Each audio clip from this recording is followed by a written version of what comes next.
Hello मेरे political science achievers, कैसे हैं आप सभी। आई होप दोस्तों आप सब बहुत अच्छे होंगे और बहुत मन लगाकर अपनी तैयारी कर रहे होंगे। तो दोस्तों आज हम लोग अपनी रिवीजन सीरीज़ में करने आए हैं पार्ट 13। ठीक है, पार्ट 12 तक हम लोग इसकी वीडियोस कंप्लीट कर चुके हैं दोस्तों। अगर आपने नहीं देखा है तो आपको मैं लिंक डिस्क्रिप्शन में डाल दूँगी, आप उसे भी ज़रूर देख लीजिएगा। तो चलिए दोस्तों शुरू करते हैं हम आज की अपनी वन लाइनर क्लास। चलिए पहला वन लाइनर देखते हैं। पहला वन लाइनर एक परिभाषा है। राजनीति विज्ञान सामाजिक विज्ञान का वह अंग है जो राज्य के आधारभूत तत्वों तथा शासन के सिद्धांतों का विवेचन करता है। किसका कथन है दोस्तों? तो ये पॉल जेनेट का कथन है।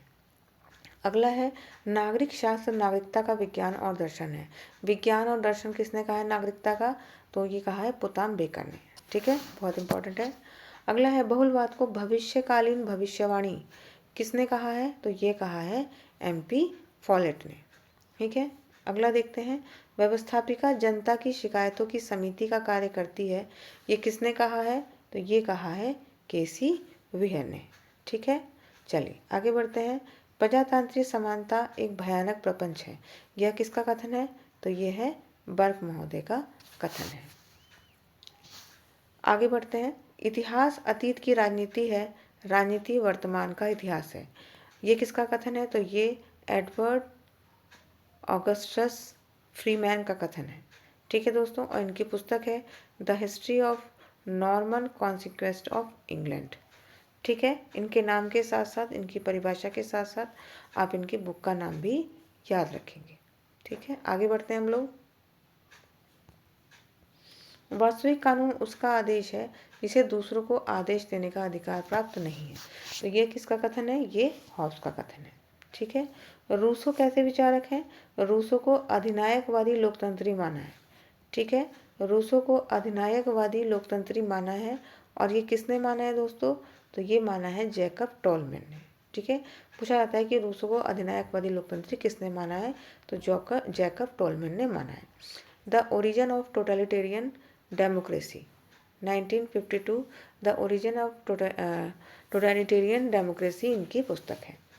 आगे देखते हैं। मार्क्स ने साम्यवाद को अस्त व्यस्त स्थिति में पाया और उसे एक जन आंदोलन बना दिया, उसके द्वारा उसे एक दर्शन मिला, एक दिशा मिली, यह कथन किसका है? तो यह लास्की का कथन है। ठीक है, आगे बढ़ते हैं। सत्यवीर की कथा जिसका अनुवाद गांधी जी द्वारा गुजराती में किया गया था, वह किस में थी? किस पुस्तक में थी ये? तो ये थी डायलॉग ऑफ प्लेटो में। ठीक है, आगे बढ़ते हैं। मजदूर किसान शक्ति संगठन मजदूर किसान शक्ति संगठन किससे संबंधित दोस्तों? तो ये सूचना के अधिकार से संबंधित है, और ये किस राज्य से संबंधित है? तो दोस्तों ये संबंधित है राजस्थान से।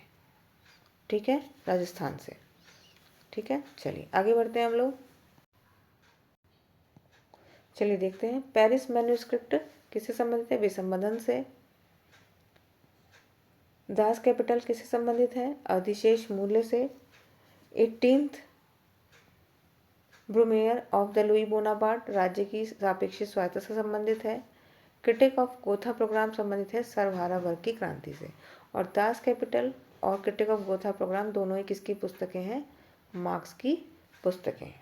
ठीक है, जस्टिस पार्टी का गठन होता है 1917 में। शिरोमणि अकाली दल का गठन होता है 1921 में। हिंदू महासभा का गठन होता है 1925 में, और नेशनल कॉन्फ्रेंस का गठन होता है 1932 में। ठीक है दोस्तों, ये नेशनल कांग्रेस नहीं है, कॉन्फ्रेंस है। ठीक है, ध्यान रखिएगा। जो कांग्रेस है दोस्तों, इसका गठन कब होता है? तो इसका गठन होता है 1885 में। ठीक है, दिसंबर 1885 में इसका गठन होता है। पहले अध्यक्ष कौन बनते हैं? तो WC बनर्जी बनते हैं। अच्छा, कांग्रेस का गठन किसने किया था? तो ये किया था एक रिटायर्ड ICS अधिकारी A.O. ह्यूम ने। ठीक है, A.O. ह्यूम यानी कि एक अंग्रेज ने किया था। और सबसे पहला अधिवेशन इसका हुआ कहाँ पे था? तो ये बम्बई में हुआ था। पहले मुंबई में होने वाला था, पर मुंबई में प्लेग फैलने के कारण पहले पुणे में होने वाला था, पर पुणे में प्लेग फैलने के कारण ये कहाँ पे हुआ था? बम्बई में हुआ था। ठीक है, और इसमें 72 प्रतिनिधियों ने भाग लिया था। ठीक है, चलिए अच्छा एक चीज़ और डिस्कस कर लेते हैं। पहले तो ये थे WC बनर्जी, ठीक है। दूसरे अध्यक्ष कौन बने थे? दूसरे अधिवेशन की अध्यक्षता किसने करी थी?